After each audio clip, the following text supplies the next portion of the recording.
சட்டமன்ற தேர்தல் பணிகளை கையாள்வதற்காக கூடுதலாக 1249 பதவிகளை உருவாக்கி தமிழக அரசு அரசாணை வெளியிட்டுள்ளது. சென்னை, மதுரை, கோவை, சேலம், நெல்லை, திருப்பூர், விழுப்புரம் உள்ளிட்ட 14 மாவட்டங்களில் கூடுதல் அதிகாரிகள் பணியில் ஈடுபடுத்தப்படுவார்கள் என்று தெரிவிக்கப்பட்டுள்ளது. T20 உலகக்கோப்பை கிரிக்கெட் தொடரின் இறுதிப் போட்டியில் இந்தியா, நியூசிலாந்து அணிகள் இன்று பல பரீட்சை நடத்துகின்றன. அகமதாபாத்தில் உள்ள நரேந்திர மோடி மைதானத்தில் இரவு 7 மணிக்கு போட்டி தொடங்குகிறது.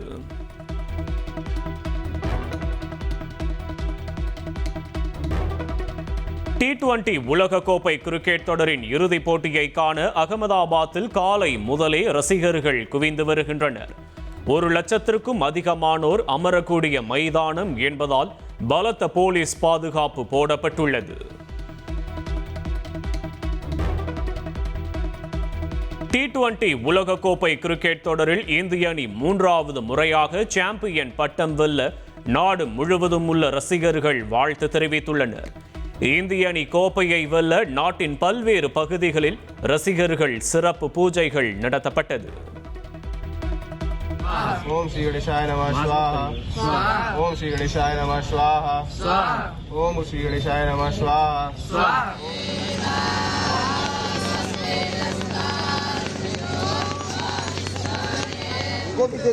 जीतेगा भाई जीतेगा। டெல்லியில் பிரதமர் நரேந்திர மோடி 33,500 கோடி மதிப்பிலான பல்வேறு வளர்ச்சி திட்டங்களை தொடங்கி வைத்தார். சரோஜினி நகரில் புதிதாக கட்டப்பட்ட அடுக்குமாடி குடியிருப்புகளை பார்வையிட்ட பிரதமர் பெண் பயனாளிகளிடம் வீட்டிற்கான சாவியை ஒப்படைத்தார்.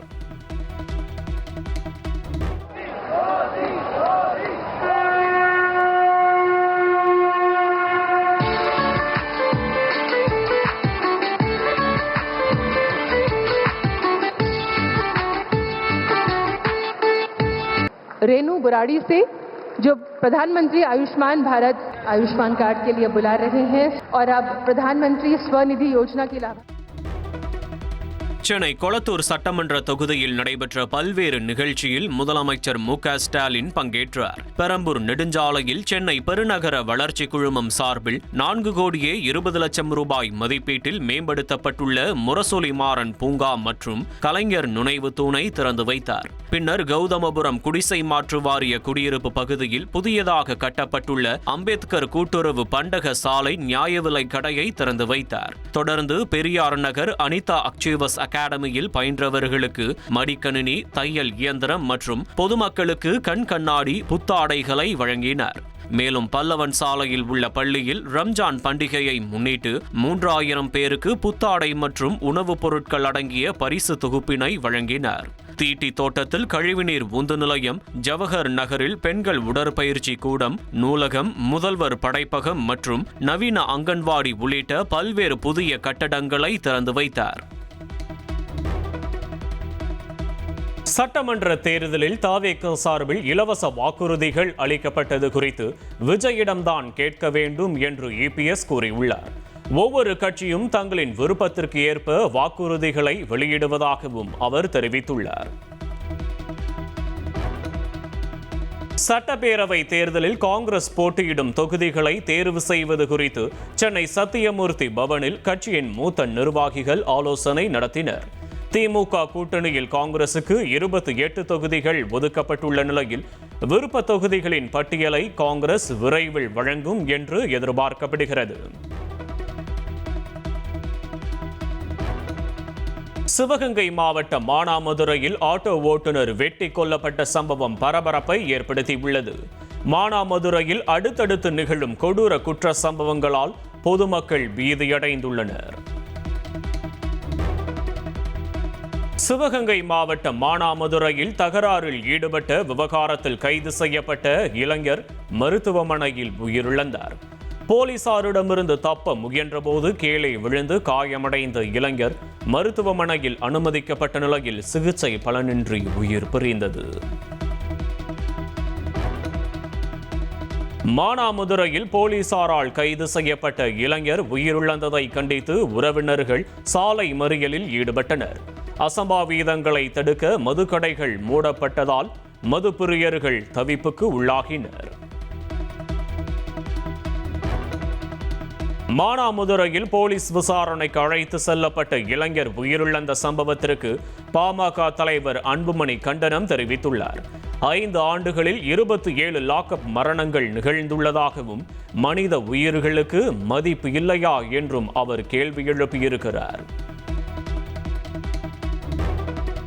சாதிவாரி கணக்கெடுப்பு நடத்த கோரி வரும் 12ஆம் தேதி தாவேகா சார்பில் மாநிலம் முழுவதும் போராட்டம் நடைபெறவுள்ளது.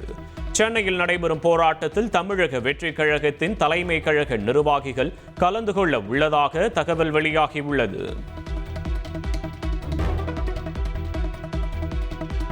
நாடு முழுவதும் சர்வதேச மகளிர் தினம் உற்சாகத்துடன் கொண்டாடப்பட்டு வருகிறது. விழிப்புணர்வு மாரத்தான் வாகன பேரணிகளில் ஆயிரக்கணக்கான பெண்கள் பங்கேற்றனர்.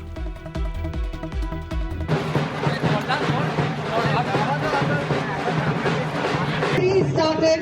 याद रखिए selfie to five decorated animals and awards and with all the time come back here on stage.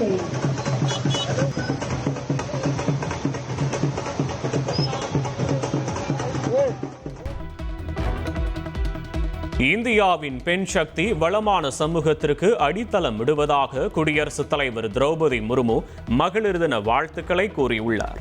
பாஜக ஆட்சியில் பெண்கள் முன்னேற்றத்திற்கு செயல்படுத்தப்பட்ட திட்டங்களை பட்டியலிட்டு பிரதமர் மோடி தமது வாழ்த்துக்களை பகிர்ந்துள்ளார்.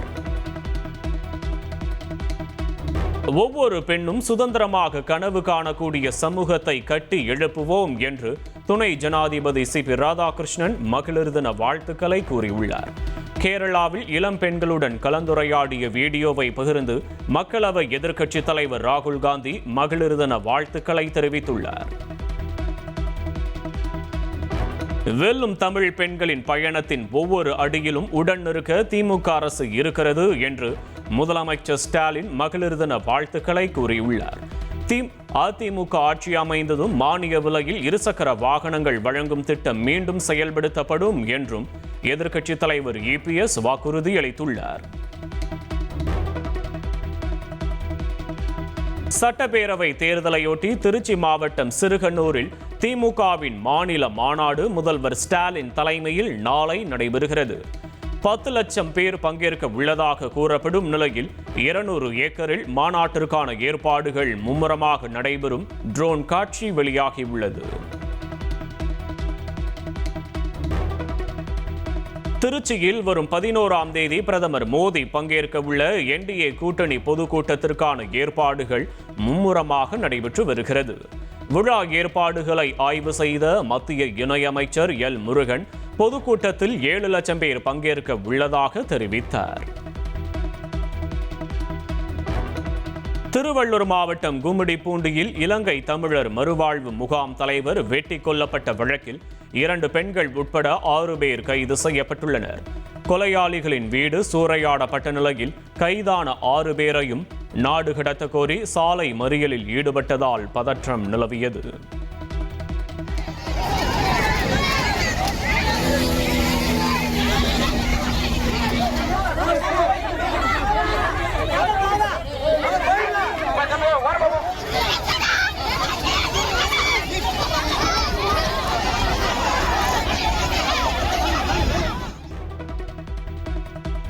அயனல்லூர் பகுதியில் செங்கல் சூளையில் வேலை செய்த ஒடிஷா தொழிலாளர்கள் மீட்கப்பட்டனர். திருவள்ளூர் மாவட்டம் கும்மிடிப்பூண்டி அருகே அயனல்லூர் பகுதியில் உள்ள தனியார் செங்கல் சூளையில் ஒடிஷா மாநிலத்தை சேர்ந்த 78 பேர் கொத்தடிமைகளாக வேலை செய்து வந்தது கண்டுபிடிக்கப்பட்டுள்ளது. இதையடுத்து பொன்னேரி கோட்டாட்சியர் தலைமையில் வருவாய்த்துறையினர் அவர்களை மீட்டு பாதுகாப்பாக தங்க வைத்துள்ளனர்.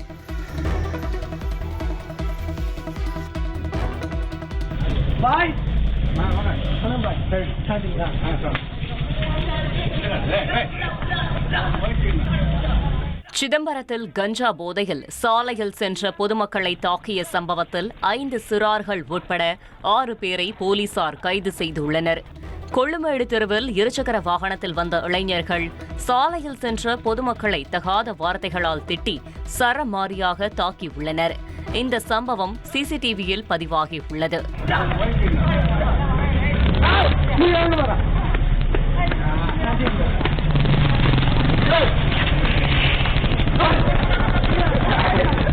புகாரின் பேரில் வழக்கு பதிவு செய்த போலீசார் 19 வயது இளைஞரை கைது செய்ததுடன் 5 சிறார்களையும் பிடித்து விசாரணை நடத்தினர்.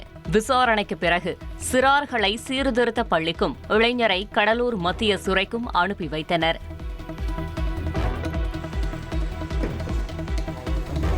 ராமநாதபுரத்தில் வருமான வரி அதிகாரிகள் போல் நடித்து ஜவுளி கடையில் ரூபாய் 5 லட்சம் மோசடி செய்யப்பட்ட சம்பவம் பரபரப்பை ஏற்படுத்தியுள்ளது.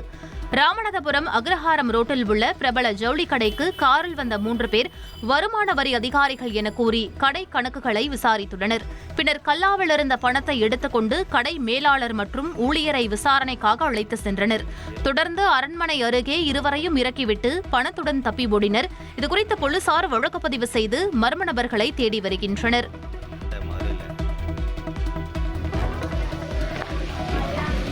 நெல்லை மாவட்டம் திசையன்விளை வழியாக கடற்கரை கிராமங்களுக்கு குடிநீர் வழங்கும் கூட்டு குடிநீர் திட்டத்தின் பிரதான குழாயில் உடைப்பு ஏற்பட்டுள்ளது. இதனால் தண்ணீர் வீணாக வெளியேறி சாலையில் குளம் போல் தேங்கியுள்ளதால் பொதுமக்கள் கடும் சிரமத்திற்கு உள்ளாகி வருகின்றனர்.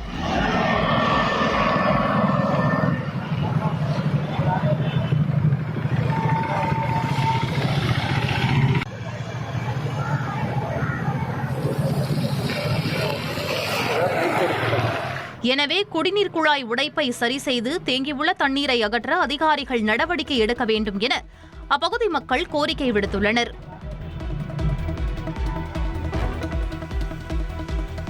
ராமநாதபுரத்திலிருந்து படகு மூலம் இலங்கைக்கு கடத்த இருந்த சுமார் 100 கோடி ரூபாய் மதிப்புள்ள ஹெராயின், ஐஸ், மெத்தபட்டமைன் மற்றும் கஞ்சாவை போலீசார் பறிமுதல் செய்தனர். ராமநாதபுரம் மாவட்ட கியூ பிரிவு போலீசாருக்கு கிடைத்த ரகசிய தகவலின் பேரில் நேரு நகர் 3வது வீதியில் உள்ள ஒரு வீட்டில் திடீர் சோதனை நடத்தப்பட்டது.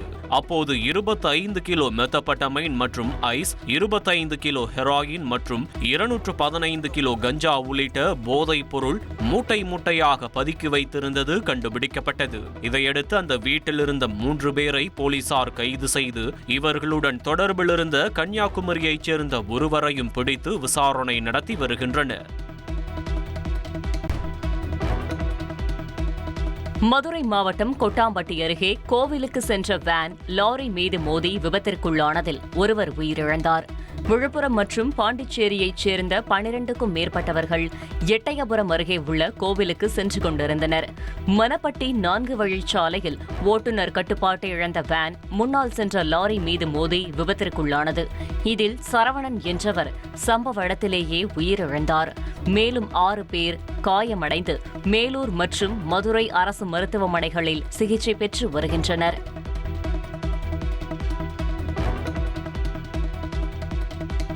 சென்னையில் நுரையீரல் பாதிப்பால் உயிரிழந்த 4 மாத குழந்தையின் உடலை பெற்றோர் மருத்துவ ஆராய்ச்சிக்காக தானமாக வழங்கிய சம்பவம் நிகழ்ச்சியை ஏற்படுத்தியுள்ளது.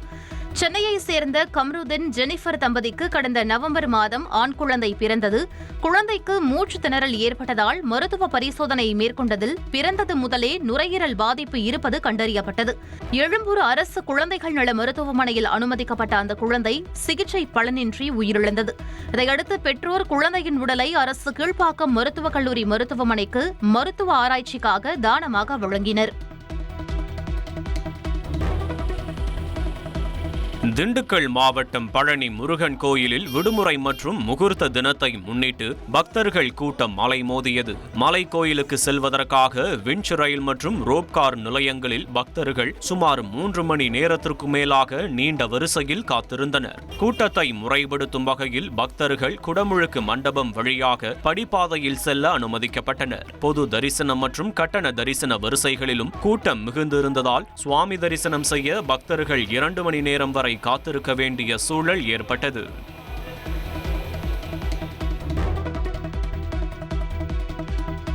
சென்னை மந்தைவெளியில் வீட்டிற்குள் புகுந்து மாநகராட்சி ஒப்பந்த தூய்மை பணியாளர் ஒருவர் வெட்டி கொலை செய்யப்பட்ட சம்பவம் பரபரப்பை ஏற்படுத்தியுள்ளது. பாரதி நகரைச் சேர்ந்த நிஷாந்த் இரவு வீட்டில் இருந்தபோது அடையாளம் தெரியாத 4 பேர் வீடு புகுந்து கத்தி மற்றும் கல்லால் தாக்கியதாக கூறப்படுகிறது. இந்த தாக்குதலில் நிஷாந்த் சம்பவ இடத்திலேயே உயிரிழந்தார். இதனிடையே தனது அண்ணன் கொலை செய்யப்பட்டதால் ஆத்திரமடைந்த நிஷாந்தின் தம்பி நவீன் சாலையில் சென்ற சீனிவாசன் என்ற நபரை சந்தேகித்து கத்தியால் தாக்கியதால் அவர் காயமடைந்தார். இந்த 2 சம்பவங்கள் தொடர்பாக போலீசார் வழக்கு பதிவு செய்து தீவிர விசாரணை நடத்தி வருகின்றனர்.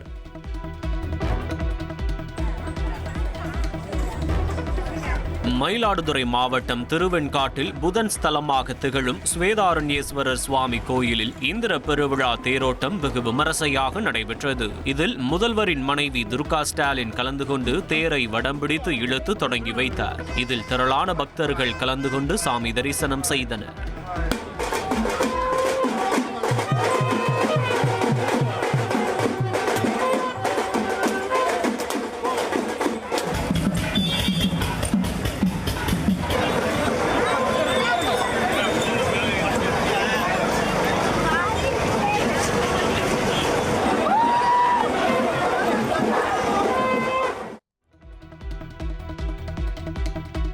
கோவை அருகே கள்ளக்காதல் விவகாரத்தில் கணவர் அடித்து கொலை செய்யப்பட்டு வாய்க்காலில் வீசப்பட்ட சம்பவம் அதிர்ச்சியை ஏற்படுத்தியுள்ளது.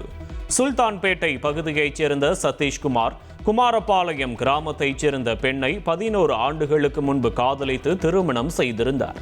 இவர்களுக்கு 9 வயதில் மகனும் 6 வயதில் மகளும் உள்ளனர். கடந்த 5 ஆண்டுகளாக ஏற்பட்ட கருத்து வேறுபாடு காரணமாக தம்பதியர் பிரிந்து வாழ்ந்து வந்தனர். கணவரை பிரிந்து வாழ்ந்து வந்த பெண்ணுக்கு முருகன் என்ற நபருடன் தகாத உறவு இருந்ததாக கூறப்படுகிறது. இந்த விவகாரம் சதீஷ்குமாருக்கு தெரிய வந்ததால் மனைவியை கண்டித்ததாக தெரிகிறது. இந்நிலையில் சில நாட்களுக்கு முன்பு குழந்தைகளை பார்க்க சென்ற சதீஷ்குமாரை கள்ளக்காதலன் முருகன் உள்ளிட்ட 4 கும்பல் காரில் கடத்தி பீர் பாட்டிலால் தாக்கி அருகே உள்ள வாய்க்காலில் வீசி சென்றதாக கூறப்படுகிறது. இது தொடர்பாக விசாரணை நடத்திய போலீசார் முருகன் உள்ளிட்ட 4 கைது செய்தனர்.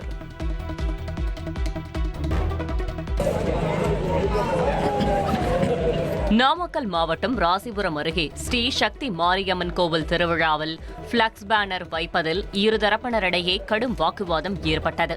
கும்பாபிஷேகத்திற்காக வைக்கப்பட்ட பேனர்களை மறைத்து மற்றொரு தரப்பினர் பேனர் வைக்க முயன்றதால் வாக்குவாதம் முற்றி மோதல் உருவாகும் சூழல் ஏற்பட்டது.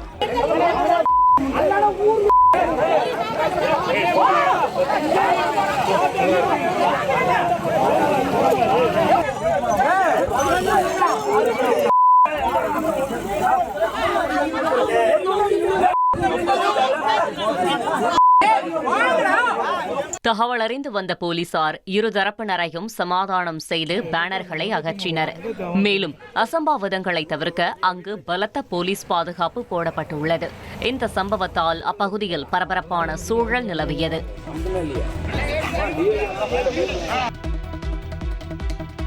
ஆன்லைன் பண பரிவர்த்தனை மோசடி வழக்கில் ராமநாதபுரம் மாவட்டத்தைச் சேர்ந்த காவலர் உட்பட 7 பேரை சென்னை சைபர் கிரைம் சிறப்பு புலனாய்வு குழுவினர் கைது செய்துள்ளனர்.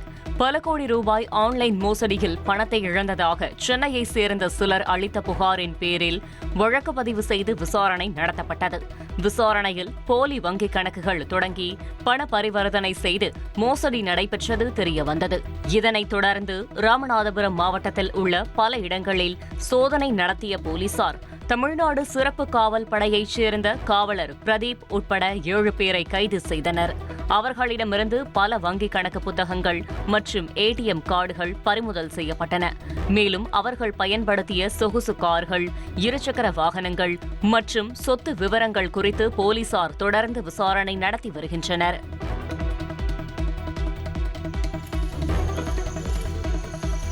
ஈரோடு மாவட்டம் தாளவாடி மலைப்பகுதியில் உள்ள சிக்கஹள்ளி கிராமத்தில் அரசு உயர்நிலைப் பள்ளிக்குள் நுழைந்த காட்டு யானை சுற்றுச்சுவரை இடித்து சேதப்படுத்தியது. பின்னர் மெதுவாக வெளியேறிய யானை வனப்பகுதி நோக்கி சென்றது. இரவு நேரத்தில் காட்டு யானை ஊருக்குள் புகுந்தது பொதுமக்களிடையே அச்சத்தை ஏற்படுத்தியது.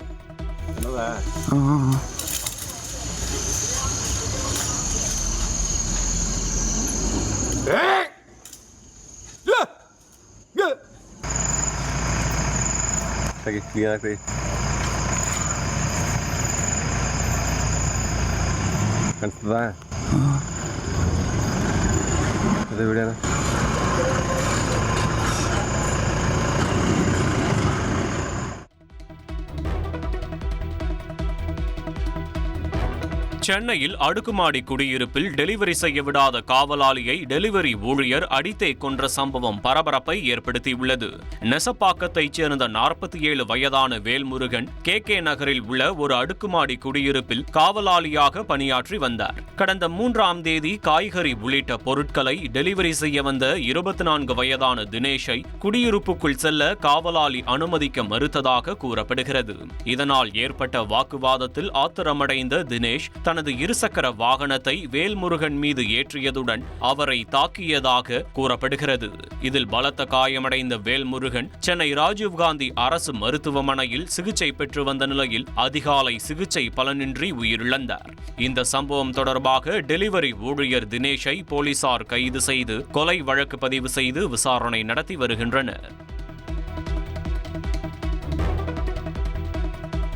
சேலம் டால்மியா போர்டு அருகே இருசக்கர வாகனத்தை மர்ம நபர் திருடும் சிசிடிவி காட்சி வெளியாகியுள்ளது.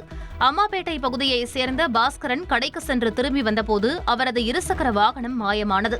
சிசிடிவி காட்சிகளை ஆய்வு செய்தபோது மர்ம நபர் ஒருவர் பல்வேறு சாவிகளை பயன்படுத்தி வாகனத்தை திருடி செல்லும் காட்சி பதிவாகியுள்ளது.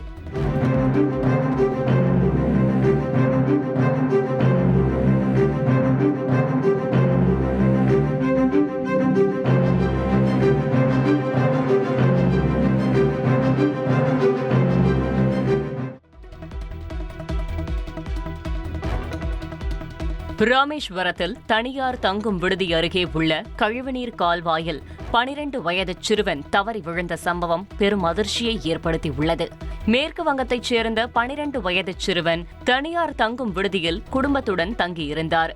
இந்நிலையில் கடைக்கு சென்ற சிறுவன் கழிவுநீர் கால்வாயை தாண்டிய போது தவறி கழிவுநீர் கால்வாய்க்குள் விழுந்தார்.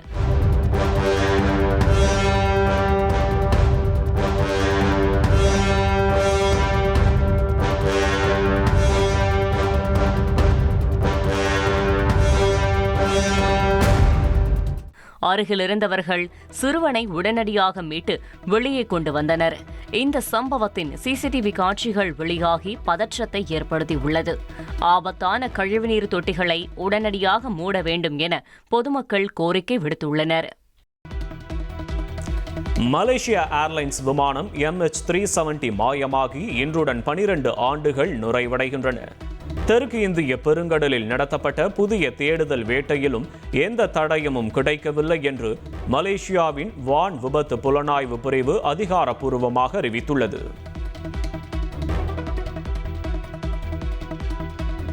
ஈரான் தலைநகர் தெஹ்ரான் மீது அமெரிக்கா, இஸ்ரேல் கூட்டுப்படைகள் 9வது நாளாக தீவிர தாக்குதலை நடத்தி வருகின்றன. எண்ணெய் சுத்திகரிப்பு ஆலை, எரிபொருள் கிடங்குகளை குறிவைத்து ட்ரோன் மற்றும் ஏவுகணைகள் மூலம் தாக்குதல் நடத்தப்படுவதால் உச்சகட்ட பதற்றம் நிலவுகிறது.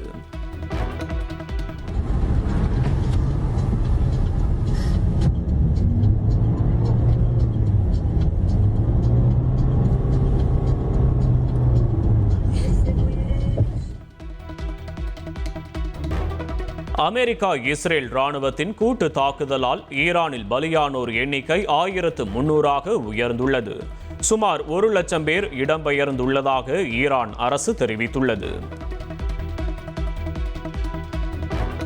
குவைத்தில் அரசுக்கு சொந்தமான பல்லடுக்கு மாடி கட்டிடம் மீது ஈரான் ராணுவம் ட்ரோன் தாக்குதல் நடத்தியதால் கட்டிடம் முழுவதும் தீப்பற்றி எரிந்தது. குவைத் சர்வதேச விமான நிலையத்தில் உள்ள எரிபொருள் சேமிப்பு கிடங்குகளை குறிவைத்தும் ட்ரோன் தாக்குதல் நடத்தப்பட்டதால் பதற்றம் நிலவுகிறது.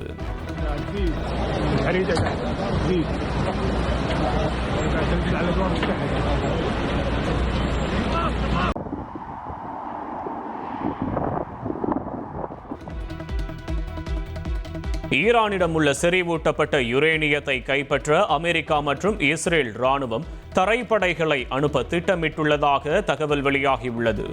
ஈரானுக்குள் சிறப்பு படை வீரர்களை அனுப்புவதற்கு வலுவான காரணம் வேண்டும் என்று அதிபர் ட்ரம்ப் கூறியுள்ளார். மத்திய பிரதேச மாநிலம் இந்தூரில் ஹோலி பண்டிகை முடிந்து 5வது நாளில் வரும் ரங்க பஞ்சமியை பொதுமக்கள் உற்சாகத்துடன் கொண்டாடினர். ராஜவாடா அரண்மனை முன்பாக திரண்ட ஆயிரக்கணக்கானோர் வண்ண பொடிகளை தூவி கொண்டாட்டத்தில் ஈடுபட்டனர். திருநள்ளாறு சனீஸ்வர பகவான் கோயிலில் சனி பெயர்ச்சி சிறப்பு பூஜையில் பங்கேற்று நடிகர் சிவகார்த்திகேயன் சாமி தரிசனம் செய்தார். சிவகார்த்திகேயன் உடல் செல்ஃபி எடுக்க பக்தர்கள் சூழ்ந்து கொண்டதால் கோயில் வளாகத்தில் பரபரப்பு ஏற்பட்டது.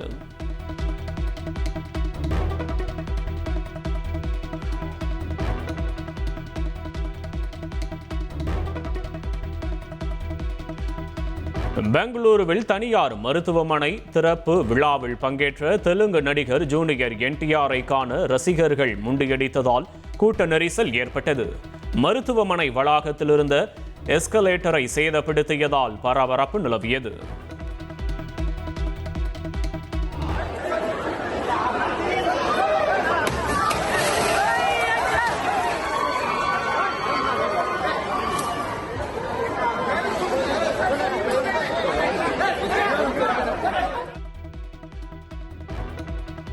T20 உலகக்கோப்பை இறுதிப் போட்டிக்கான பிட்ச் பேட்டிங்கிற்கு சாதகமாக இருக்கும் என தகவல் வெளியாகியுள்ளது.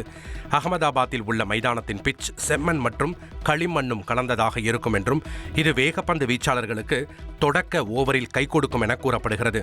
இருப்பினும் பிட்ச் நீண்ட நேரம் உறுதியாகவும் சீராகவும் இருக்கும் என்பதால் பேட்டர்களுக்கு சாதகமாக இருக்கும் என கிரிக்கெட் நிபுணர்கள் தெரிவிக்கின்றனர். குறிப்பாக மும்பையில் இந்தியா இங்கிலாந்து அணிகள் ஆடிய அரையிறுதிப் போட்டியின் பிட்ச் போன்று இருக்கும் என கூறப்படுகிறது. இந்த நிலையில் பேட்டிங் செய்யும் அணிகளுக்கு சம வாய்ப்பு இருக்கும் என நம்பப்படுவதால் இறுதிப் போட்டியில் சராசரியாக 200 ரன்கள் அடிக்க வாய்ப்பிருப்பதாக எதிர்பார்க்கப்படுகிறது.